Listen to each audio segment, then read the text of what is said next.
ਸ਼ਲੋਕ ਨਿਰਗੁਣਿਆਰ ਇਆਨਿਆ ਸੋ ਪ੍ਰਭ ਸਦਾ ਸਮਾਲ। ਹੀ ਅਜਾਣ ਹੀ ਗੁਣਹੀਣ ਮਨੁੱਖ ਉਸ ਮਾਲਕ ਨੂੰ ਸਦਾ ਯਾਦ ਕਰ।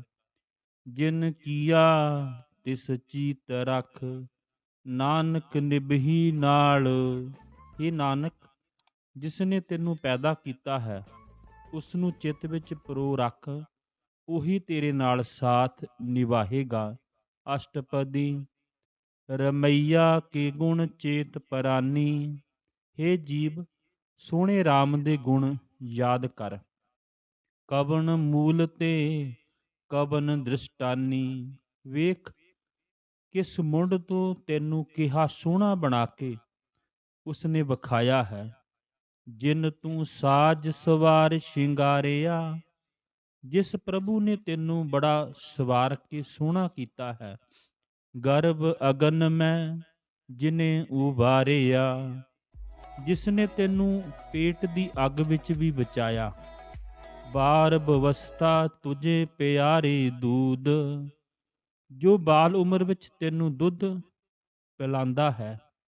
ਭਰ ਜੋਬਨ ਭੋਜਨ ਸੁਖ ਸੂਦ, ਭਰ ਜਵਾਨੀ ਵਿੱਚ ਭੋਜਨ ਤੇ ਸੁੱਖਾਂ ਦੀ ਸੂਝ ਦਿੰਦਾ ਹੈ। ਬਿਰਧ ਭਇਆ ਉਪਰ ਸਾਕ ਸੈਨ, ਮੁਖ ਅਪਿਆਓ ਬੈਠ ਕੋ ਦੈਨ। ਜਦੋਂ ਤੂੰ ਬੁੱਢਾ ਹੋ ਜਾਂਦਾ ਹਾਂ ਤਾਂ ਸੇਵਾ ਕਰਨ ਨੂੰ ਸਾਕ ਸੱਜਣ ਤਿਆਰ ਕਰ ਦਿੰਦਾ ਹੈ, ਜੋ ਬੈਠੇ ਹੋਏ ਨੂੰ ਮੂੰਹ ਵਿੱਚ ਚੰਗੇ ਭੋਜਨ ਦਿੰਦੇ ਹਨ। ਉਸ ਨੂੰ ਚੇਤੇ ਰੱਖ। ਇਹ ਨਿਰਗੁਣ ਗੁਣ ਕਛੂ ਨਾ ਬੂਝੈ। ਇਹ ਗੁਣਹੀਣ ਜੀਵ ਤੇਰਾ ਕੋਈ ਉਪਕਾਰ ਨਹੀਂ ਸਮਝਦਾ। ਬਖਸ਼ ਲਹੋ ਤੋ ਨਾਨਕ ਸੀਜੈ। ਹੇ ਨਾਨਕ, ਜੇ ਤੂੰ ਆਪ ਮਿਹਰ ਕਰੇ ਤਾਂ ਇਹ ਜਨਮ ਮਨੋਰਥ ਵਿੱਚ ਸਫਲ ਹੋਵੇ। ਜੇ ਪ੍ਰਸਾਦ ਧਰ ਉਪਰ ਸੁਖ ਵਸੈ। ਹੇ ਜੀਵ, ਜਿਸ ਪ੍ਰਭੂ ਦੀ ਕਿਰਪਾ ਨਾਲ ਤੂੰ ਧਰਤੀ ਉੱਤੇ ਸੁਖੀ ਵਸਦਾ ਹੈ। ਸੁਤ ਭਰਾਤ ਮੀਤ ਬਨਤਾ ਸੰਗ ਹਸੈ। ਪੁੱਤਰ, ਭਰਾ, ਮਿੱਤਰ, ਇਸਤਰੀ ਨਾਲ ਹੱਸਦਾ ਹੈ। ਜੇ ਪ੍ਰਸਾਦ ਪੀਵੈ ਸੀਤਲ ਜਲਾ, ਜਿਸ ਦੀ ਮਿਹਰ ਨਾਲ ਤੂੰ ਠੰਡਾ ਪਾਣੀ ਪੀਂਦਾ ਹੈ। ਸੁਖਦਾਈ ਪਵਨ ਪਾਵਕ ਅਮੁੱਲਾ, ਸੁਖ ਦੇਣ ਵਾਲੀ ਹਵਾ ਤੇ ਅਮੋਲਕ ਅੱਗ ਵਰਤਦਾ ਹੈ। ਜੇ ਪ੍ਰਸਾਦ ਭੋਗੈ ਸਭ ਰਸਾ, ਜਿਸ ਦੀ ਕਿਰਪਾ ਨਾਲ ਸਾਰੇ ਰਸ ਭੋਗਦਾ ਹੈ। ਸਗਲ ਸਮਗਰੀ ਸੰਗ ਸਾਧ ਵਸਾ, ਸਾਰੇ ਪਦਾਰਥਾਂ ਦੇ ਨਾਲ ਤੂੰ ਰਹਿੰਦਾ ਹਾਂ, ਭਾਵ ਸਾਰੇ ਪਦਾਰਥ ਵਰਤਣ ਲਈ ਤੈਨੂੰ ਮਿਲਦੇ ਹਨ। ਦੀਨੈ ਹਸਤ ਪਾਵ ਕਰਨ ਨੇਤਰ ਰਸਨਾ, ਜਿਸ ਨੇ ਤੈਨੂੰ ਹੱਥ ਪੈਰ ਕੰਨ ਅੱਖਾਂ ਜੀਭ ਦਿੱਤੇ ਹਨ। ਤਿਸੇ ਤਿਆਗ ਅਬਰ ਸੰਗ ਰਚਨਾ। ਉਸ ਪ੍ਰਭੂ ਨੂੰ ਵਿਸਾਰ ਕੇ ਹੀ ਜੀਵ ਤੂੰ ਹੋਰਨਾਂ ਨਾਲ ਮਗਨ ਹੈ। ਐਸੇ ਦੋਖ ਮੂੜ ਅੰਧ ਵਿਆਪੈ। ਇਹ ਮੂਰਖ ਅੰਨੇ ਜੀਵ ਭਲਾਈ ਵਿਸਾਰਨ ਵਾਲੇ ਇਹੋ ਜਿਹੇ ਔਗਣਾਂ ਵਿੱਚ ਫਸੇ ਹੋਏ ਹਨ। ਨਾਨਕ ਕਾਢ ਲਿਹੋ ਪ੍ਰਭ ਆਪੇ। ਹੇ ਨਾਨਕ, ਇਹਨਾਂ ਜੀਵਾਂ ਵਾਸਤੇ ਅਰਦਾਸ ਕਰ ਤੇ ਆਖ, ਹੇ ਪ੍ਰਭੂ, ਇਹਨਾਂ ਨੂੰ ਆਪ ਇਹਨਾਂ ਔਗਣਾਂ ਵਿੱਚੋਂ ਕੱਢ ਲੈ। ਆਦ ਅੰਤ ਜੋ ਰਾਖਣ ਹਾਰ, ਇਸ ਦੇ ਜਨਮ ਤੋਂ ਲੈ ਕੇ ਮਰਨ ਤੱਕ ਇਹਦੀ ਰੱਖਿਆ ਕਰਨ ਵਾਲਾ ਉਹ ਮਾਲਕ ਹੈ। ਤਿਸਿਉ ਪ੍ਰੀਤ ਨਾ ਕਰੈ ਗਵਾਰ। ਮੂਰਖ ਮਨੁੱਖ ਉਸ ਪ੍ਰਭੂ ਨਾਲ ਪਿਆਰ ਨਹੀਂ ਕਰਦਾ। ਜਾ ਕੀ ਸੇਵਾ ਨਵ ਨਿਧ ਪਾਵੈ। ਨਵ ਨਿਧ ਦਾ ਮਤਲਬ ਹੁੰਦਾ 9 ਖਜ਼ਾਨੇ। ਜਿਸ ਦੀ ਸੇਵਾ ਕੀਤਿਆਂ ਇਸ ਨੂੰ ਸ੍ਰਿਸ਼ਟੀ ਦੇ 9 ਹੀ ਖਜ਼ਾਨੇ ਮਿਲ ਜਾਂਦੇ ਹਨ। ਤਾਸਿਓ ਮੂੜਾ ਮਨ ਨਹੀਂ ਲਾਵੈ। ਮੂੜਾ ਦਾ ਮਤਲਬ ਮੂਰਖ। ਮੂਰਖ ਜੀਵ ਉਸ ਪ੍ਰਭੂ ਨਾਲ ਚਿੱਤ ਨਹੀਂ ਜੋੜਦਾ। ਜੋ ਠਾਕੁਰ ਸਦ ਸਦਾ ਹਜ਼ੂਰੇ, ਜੋ ਹਰ ਵੇਲੇ ਇਸ ਦੇ ਅੰਗ ਸੰਗ ਹੈ। ਤਾਕੋ ਅੰਧਾ ਜਾਣਤ ਦੂਰੇ। ਅੰਨਾ ਮਨੁੱਖ ਉਸ ਠਾਕੁਰ ਨੂੰ ਕਿਤੇ ਦੂਰ ਬੈਠਾ ਸਮਝਦਾ ਹੈ। ਜਾ ਕੀ ਟਹਿਲ ਪਾਵੈ ਦਰਗਹਿ ਮਾਨ, ਜਿਸ ਦੀ ਟਹਿਲ ਕੀਤਿਆਂ ਇਸ ਨੂੰ ਪ੍ਰਭੂ ਦੀ ਦਰਗਾਹ ਵਿੱਚ ਆਦਰ ਮਿਲਦਾ ਹੈ। ਤਿਸੇ ਬਸਾਰੇ ਮੁਗਧ ਅਜਾਣ। ਮੁਗਧ ਦਾ ਮਤਲਬ ਮੂਰਖ, ਅਜਾਣ ਦਾ ਮਤਲਬ ਅਜਾਣਾ, ਬੇਸਮਝ। ਮੂਰਖ ਤੇ ਅਣਜਾਣ ਜੀਵ ਉਸ ਪ੍ਰਭੂ ਨੂੰ ਵਿਸਾਰ ਬੈਠਦਾ ਹੈ। ਸਦਾ ਸਦਾ ਇਹ ਭੂਲਣ ਹਾਰ, ਪਰ ਕਿਹੜਾ ਕਿਹੜਾ ਔਗਣ ਚਿਤਾਰੀਏ। ਇਹ ਜੀਵ ਤਾਂ ਸਦਾ ਹੀ ਭੁੱਲਾਂ ਕਰਦਾ ਰਹਿੰਦਾ ਹੈ। ਨਾਨਕ ਰਾਖਣ ਹਾਰ ਅਪਾਰ। ਹੇ ਨਾਨਕ, ਰੱਖਿਆ ਕਰਨ ਵਾਲਾ ਪ੍ਰਭੂ ਬੇਅੰਤ ਹੈ। ਇਸ ਜੀਵ ਦੇ ਔਗਣਾਂ ਵੱਲ ਨਹੀਂ ਤੱਕਦਾ। ਰਤਨ ਤਿਆਗ ਕੌਡੀ ਸੰਗ ਰਚੈ। ਮਾਇਆਧਾਰੀ ਜੀਵ ਨਾਮ ਰਤਨ ਛੱਡ ਕੇ ਮਾਇਆ ਰੂਪੀ ਕੌਡੀ ਨਾਲ ਖੁਸ਼ ਰਹਿੰਦਾ ਹੈ, ਉਹਨਾਂ ਵਿੱਚ ਰਚਿਆ ਰਹਿੰਦਾ ਹੈ। ਸਾਚ ਛੋੜ ਝੂਠ ਸੰਗ ਮਚੈ। ਸੱਚੇ ਪ੍ਰਭੂ ਨੂੰ ਛੱਡ ਕੇ ਨਾਸ਼ਵੰਤ ਝੂਠੇ ਪਦਾਰਥਾਂ ਦੇ ਨਾਲ ਇਹ ਮੋਹ ਪਾਇਆ ਰੱਖਦਾ ਹੈ। ਜੋ ਛੱਡਣਾ ਸੋ ਅਸਥਿਰ ਕਰ ਮਾਨੈ। ਜੋ ਵਿਕਾਰ ਇਹਨੇ ਛੱਡਣੇ ਹਨ ਉਸ ਨੂੰ ਸਦਾ ਅਟਲ ਸਮਝਦਾ ਹੈ, ਅਸਥਿਰ ਸਮਝਦਾ ਹੈ। ਜੋ ਹੋਵਨ ਸੋ ਦੂਰ ਪਰਾਨੈ। ਜੋ ਮੌਤ ਜ਼ਰੂਰੀ ਵਾਪਰਨੀ ਹੈ ਉਸ ਨੂੰ ਕਿਤੇ ਦੂਰ ਬੈਠੀ ਖਿਆਲ ਕਰਦਾ ਹੈ। ਛੋੜ ਜਾਏ ਤਿਸ ਕਾ ਸ਼ਰਮ ਕਰੈ। ਉਸ ਧਨ ਪਦਾਰਥ ਦੀ ਖਾਤਰ ਨਿਤ ਖੇਚਲ ਕਰਦਾ ਫਿਰਦਾ ਹੈ ਜੋ ਅੰਤ ਛੱਡ ਜਾਣੀ ਹੈ। ਸੰਗ ਸਹਾਈ ਤਿਸ ਪਰ ਹਰੈ। ਜੋ ਪ੍ਰਭੂ ਇਸ ਨਾਲ ਰਾਖਾ ਹੈ ਉਸ ਨੂੰ ਵਿਸਾਰ ਬੈਠਾ ਹੈ। ਚੰਦਨ ਲੇਪ ਉਤਾਰੇ ਧੋਏ। ਚੰਦਨ ਦਾ ਲੇਪ ਧੋ ਕੇ ਲਾ ਦਿੰਦਾ ਹੈ। ਗਰ ਧਬ ਪ੍ਰੀਤ ਭਸਮ ਸੰਗ ਹੋਏ। ਖੋਤੇ ਦਾ ਪਿਆਰ ਸਦਾ ਸੁਆਹ ਨਾਲ ਹੀ ਹੁੰਦਾ ਹੈ। ਗਰਤਬ ਦਾ ਮਤਲਬ ਹੁੰਦਾ ਖੋਤਾ, ਪ੍ਰੀਤ ਮੈਨੇ ਪਿਆਰ, ਭਸਮ ਦਾ ਮਤਲਬ ਸੁਆਹ। ਖੋਤੇ ਦਾ ਪਿਆਰ ਸਦਾ ਸੁਆਹ ਨਾਲ ਹੀ ਹੁੰਦਾ ਹੈ। ਅੰਧ ਕੂਪ ਮੈਂ ਪਤਤ ਵਿਕਰਾਲ। ਅੰਧ ਕੂਪ ਮਾਨੇ ਭਿਆਨਕ ਖੂਹ। ਜਿਸ ਮਾਇਆ ਦੇ ਹਨੇਰੇ ਭਿਆਨਕ ਖੂਹ ਵਿੱਚ ਡਿਗੇ ਪਏ ਹਨ। ਨਾਨਕ ਕਾਢ ਲਿਹੋ ਪ੍ਰਭ ਦਿਆਲ। ਹੇ ਨਾਨਕ, ਅਰਦਾਸ ਕਰ ਤੇ ਆਖ, ਹੇ ਦਿਆਲ ਪ੍ਰਭੂ, ਇਹਨਾਂ ਨੂੰ ਆਪ ਇਸ ਖੂਹ ਵਿੱਚੋਂ ਕੱਢ ਲੈ। ਕਰਤੂਤ ਪਸ਼ੂ ਕੀ ਮਾਨਸ ਜਾਤ। ਜਾਤ ਮਨੁੱਖ ਦੀ ਹੈ, ਪਰ ਮਨੁੱਖ ਸ਼੍ਰੇਣੀ ਵਿੱਚੋਂ ਜੰਮਿਆ ਹੈ, ਪਰ ਕੰਮ ਪਸ਼ੂਆਂ ਵਾਲੇ ਹਨ। ਲੋਕ ਪਚਾਰਾਂ ਕਰੇ ਦਿਨ ਰਾਤ। ਉਂਝ ਦਿਨ ਰਾਤ ਲੋਕਾਂ ਵਾਸਤੇ ਵਿਖਾਵਾ ਕਰ ਰਿਹਾ ਹੈ। ਬਾਹਰ ਭੀਖ ਅੰਤਰ ਮਲ ਮਾਇਆ। ਬਾਹਰ ਸਰੀਰ ਉੱਤੇ ਧਾਰਮਿਕ ਪੁਸ਼ਾਕ ਹੈ, ਪਰ ਮਨ ਵਿੱਚ ਮਾਇਆ ਦੀ ਮੈਲ ਹੈ। ਛਪਸ ਨਾਹੀਂ ਕਛ ਕਰੇ ਛਪਾਇਆ। ਬਾਹਰਲੇ ਭੀਖ ਨਾਲ ਛਪਾਉਣ ਦਾ ਯਤਨ ਕੀਤਿਆਂ ਮਨ ਦੀ ਮੈਲ ਛੁਪਦੀ ਨਹੀਂ, ਲੁਕਦੀ ਨਹੀਂ। ਬਾਹਰ ਗਿਆਨ ਧਿਆਨ ਇਸ਼ਨਾਨ। ਬਾਹਰ ਵਿਖਾਵੇ ਵਾਸਤੇ ਤੀਰਥ ਤੇ ਇਸ਼ਨਾਨ ਤੇ ਗਿਆਨ ਦੀਆਂ ਗੱਲਾਂ ਕਰਦਾ ਹੈ।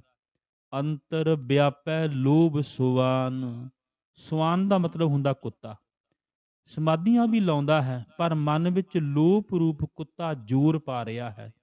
ਅੰਤਰ ਅਗਨ ਬਾਹਰ ਤਨ ਸੁਆਹ। ਮਨ ਵਿੱਚ ਤ੍ਰਿਸ਼ਨਾ ਦੀ ਅਗਨ ਹੈ, ਬਾਹਰ ਸਰੀਰ ਸੁਆਹ ਨਾਲ ਲਬੇੜਿਆ ਹੋਇਆ ਹੈ। ਗਲ ਪਾਥਰ ਕੈਸੇ ਤਰੇ ਅਥਾ। ਪਾਥਰ ਦਾ ਮਤਲਬ ਪੱਥਰ। ਗਲ ਵਿੱਚ ਵਿਕਾਰਾਂ ਦੇ ਪੱਥਰ ਹੋਣ ਤਾਂ ਅਥਾਹ ਸੰਸਾਰ ਸਮੁੰਦਰ ਨੂੰ ਕਿਵੇਂ ਜੀਵ ਤਰ ਸਕਦਾ ਹੈ। ਜਾ ਕੇ ਅੰਤਰ ਵਸੇ ਪ੍ਰਭ ਆਪ। ਜਿਸ ਜਿਸ ਮਨੁੱਖ ਦੇ ਹਿਰਦੇ ਵਿੱਚ ਪ੍ਰਭੂ ਆ ਵਸਦਾ ਹੈ, ਨਾਨਕ ਤੇ ਜਨ ਸਹਿਜ ਸਮਾਤ। ਹੇ ਨਾਨਕ, ਉਹੀ ਅਡੋਲ ਅਵਸਥਾ ਵਿੱਚ ਟਿਕੇ ਰਹਿੰਦੇ ਹਨ। ਸੁਣ ਅੰਧਾ ਕੈਸੇ ਮਾਰਗ ਪਾਵੈ। ਅੰਨਾ ਮਨੁੱਖ ਨਿਰਾ ਸੁਣ ਕੇ ਕਿਵੇਂ ਰਾਹ ਲੱਭ ਸਕੇ। ਕਰ ਗੈ ਲਿਹੋ ਊੜ ਨਿਵਹਾਵੈ। ਕਰ ਦਾ ਮਤਲਬ ਹੱਥ। ਹੇ ਪ੍ਰਭੂ, ਆਪ ਇਸ ਦਾ ਹੱਥ ਫੜ ਲਵੋ ਤਾਂ ਕਿ ਅਖੀਰ ਤੱਕ ਪ੍ਰੀਤ ਨਿਭਾ ਸਕੇ। ਕਹਾਂ ਬੁਝਾਰਤ ਬੂਝੈ ਢੋਰਾ। ਬੋਲਾ ਮਨੁੱਖ ਨਿਰੀ ਸੈਨਤ ਨੂੰ ਕੀ ਸਮਝੇ, ਨਿਸ ਕਹੀਐ ਤੋ ਸਮਝੇ ਭੋਰਾ। ਸੈਨਤ ਨਾਲ ਜੇ ਆਖੀਏ ਇਹ ਰਾਤ ਹੈ ਤਾਂ ਉਹ ਸਮਝ ਲੈਂਦਾ ਹੈ ਕਿ ਇਹ ਦਿਨ ਹੈ। ਕਹਾਂ ਬਿਸਨ ਪਦ ਗਾਵੈ ਗੁੰਗ। ਬਿਸਨ ਪਦ ਦਾ ਮਤਲਬ ਹੁੰਦਾ ਗੁੰਗਾ ਕਿਵੇਂ ਬਿਸ਼ਨ ਪਦੇ ਗਾ ਸਕੇ। ਯਤਨ ਕਰੈ ਤੋ ਪੀ ਸੁਰ ਭੰਗ। ਕਈ ਯਤਨ ਵੀ ਕਰੇ ਤਾਂ ਵੀ ਉਸ ਦੀ ਸੁਰ ਟੁੱਟੀ ਰਹਿੰਦੀ ਹੈ। ਕਹਿ ਪਿੰਗਲ ਪਰਬਤ ਪਰ ਭਵਨ। ਲੁੱਲਾ ਬੰਦਾ ਜਿਹੜਾ ਹੈ ਉਹ ਕਿੱਥੇ ਪਹਾੜ ਤੇ ਘੁੰਮ ਸਕਦਾ ਹੈ। ਨਹੀਂ ਹੋਤ ਉਹਾਂ ਉਸ ਗਵਨ। ਉੱਥੇ ਉਸ ਦੀ ਪਹੁੰਚ ਨਹੀਂ ਹੋ ਸਕਦੀ। ਕਰਤਾਰ ਕਰਨਾ ਮੈਂ ਦੀਨ ਬੇਨਤੀ ਕਰੈ। ਹੇ ਕਰਤਾਰ, ਇਹ ਦਇਆ ਦੇ ਸਾਗਰ, ਇਹ ਨਿਮਾਣਾ ਦਾਸ ਬੇਨਤੀ ਕਰਦਾ ਹੈ, ਨਾਨਕ ਤੁਮਰੀ ਕਿਰਪਾ ਤਰੈ। ਹੇ ਨਾਨਕ, ਤੇਰੀ ਮਿਹਰ ਨਾਲ ਤਰ ਸਕਦਾ ਹੈ। ਸੰਗ ਸਹਾਈ ਸੋ ਆਵੇ ਨਾ ਚੀਤ। ਜੋ ਪ੍ਰਭੂ ਇਸ ਮੂਰਖ ਦਾ ਸੰਗੀ ਸਾਥੀ ਹੈ ਉਸ ਨੂੰ ਇਹ ਚੇਤੇ ਨਹੀਂ ਕਰਦਾ। ਜੋ ਬੈਰਾਈ ਤਾਸਿਉ ਪ੍ਰੀਤ। ਪਰ ਵੈਰੀ ਹੈ ਉਸ ਨਾਲ ਪਿਆਰ ਕਰਦਾ ਹੈ। ਬਲੂਆ ਕੇ ਗ੍ਰਹਿ ਭੀਤਰ ਵਸੇ। ਰੇਤ ਦੇ ਘਰ ਵਿੱਚ ਵਸਦਾ ਹੈ। ਬਲੂਆ ਦਾ ਮਤਲਬ ਰੇਤ, ਭਾਵ ਰੇਤ ਦੇ ਕਿਣਕਿਆਂ ਵਾਂਗ ਉਮਰ ਛਿਨ ਛਿਨ ਕਰਕੇ ਇਹ ਕਿਰ ਰਹੀ ਹੈ। ਆਨੰਦ ਕੇਲ ਮਾਇਆ ਰੰਗ ਰਸੇ। ਫਿਰ ਵੀ ਮਾਇਆ ਦੀ ਮਸਤੀ ਵਿੱਚ ਆਨੰਦ ਮੌਜਾਂ ਮਾਣ ਰਿਹਾ ਹੈ। ਦ੍ਰਿੜ ਕਰ ਮਾਨੈ ਮਨੈ ਪ੍ਰਤੀਤ। ਆਪਣੇ ਆਪ ਨੂੰ ਅਮਰ ਸਮਝੀ ਬੈਠਾ ਹੈ।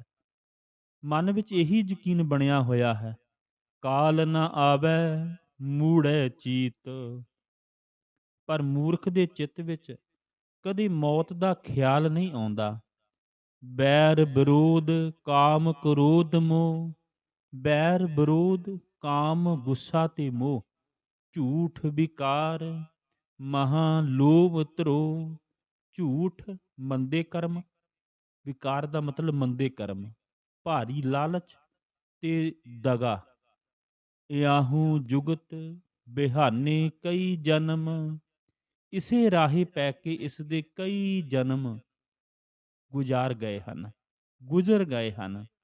ਨਾਨਕ ਰਾਖ ਲਿਹੋ ਆਪਨ ਕਰ ਕਰਮ। ਹੇ ਨਾਨਕ, ਇਸ ਵਿਚਾਰੇ ਜੀਵ ਵਾਸਤੇ ਪ੍ਰਭੂ ਦਰ ਤੇ ਅਰਦਾਸ ਕਰ ਤੇ ਆਖ, ਆਪਣੀ ਮਿਹਰ ਕਰ ਇਸ ਨੂੰ ਬਚਾ ਲਵੋ। ਤੂੰ ਠਾਕਰ ਤੁਮ ਪੈ ਅਰਦਾਸ। ਹੇ ਪ੍ਰਭੂ, ਤੂੰ ਮਾਲਕ ਹੈ। ਸਾਡੇ ਜੀਵਾਂ ਦੀ ਅਰਜ਼ ਤੇਰੇ ਅੱਗੇ ਹੀ ਹੈ। ਜੀਓ ਪਿੰਡ ਸਭ ਤੇਰੀ ਰਾਸ। ਇਹ ਜਿੰਦ ਤੇ ਸਰੀਰ ਜੋ ਤੂੰ ਸਾਨੂੰ ਦਿੱਤਾ ਹੈ ਸਭ ਤੇਰੀ ਹੀ ਬਖਸ਼ਿਸ਼ ਹੈ। ਤੁਮ ਮਾਤ ਪਿਤਾ ਹਮ ਬਾਰਕ ਤੇਰੇ। ਤੂੰ ਸਾਡਾ ਮਾਂ ਪਿਓ ਹੈ, ਅਸੀਂ ਤੇਰੇ ਬੱਚੇ ਹਾਂ, ਬਾਰਕ ਹਾਂ, ਬਾਲ ਹਾਂ। ਤੁਮਰੀ ਕਿਰਪਾ ਮੈਂ ਸੂਖ ਗਨੇਰੇ। ਤੇਰੀ ਮਿਹਰ ਦੀ ਨਜ਼ਰ ਵਿੱਚ ਬੇਅੰਤ ਸੁੱਖ ਹਨ। ਕੋਈ ਨਾ ਜਾਣੈ ਤੁਮਰਾ ਅੰਤ। ਤੇਰਾ ਕੋਈ ਅੰਤ ਨਹੀਂ ਪਾ ਸਕਦਾ, ਕੋਈ ਜਾਣ ਨਹੀਂ ਸਕਦਾ। ਉੱਚੇ ਤੇ ਉੱਚਾ ਭਗਵੰਤ। ਕਿਉਂਕਿ ਤੂੰ ਸਭ ਤੋਂ ਉੱਚਾ ਭਗਵਾਨ ਹੈ। ਸਗਲ ਸਮਗਰੀ ਤੁਮਰੇ ਸੂਤਰ ਧਾਰੀ। ਜਗਤ ਦੇ ਸਾਰੇ ਪਦਾਰਥ ਤੇਰੇ ਹੀ ਹੁਕਮ ਵਿੱਚ ਟਿਕੇ ਹੋਏ ਹਨ। ਤੁਮ ਤੇ ਹੋਏ ਸੋ ਆਗਿਆਕਾਰੀ। ਤੇਰੀ ਰਚੀ ਹੋਈ ਸ੍ਰਿਸ਼ਟੀ ਤੇਰੀ ਹੀ ਆਗਿਆ ਵਿੱਚ ਤੁਰ ਰਹੀ ਹੈ। ਤੁਮਰੀ ਗਤ ਮਿਤ ਤੁਮ ਹੀ ਜਾਨੀ। ਤੂੰ ਕਿਹੋ ਜਿਹਾ ਹੈ ਤੇ ਕਿੱਡਾ ਵੱਡਾ ਹੈ, ਤੂੰ ਆਪ ਹੀ ਜਾਣਦਾ ਹੈ। ਨਾਨਕ ਦਾਸ ਸਦਾ ਕੁਰਬਾਨੀ।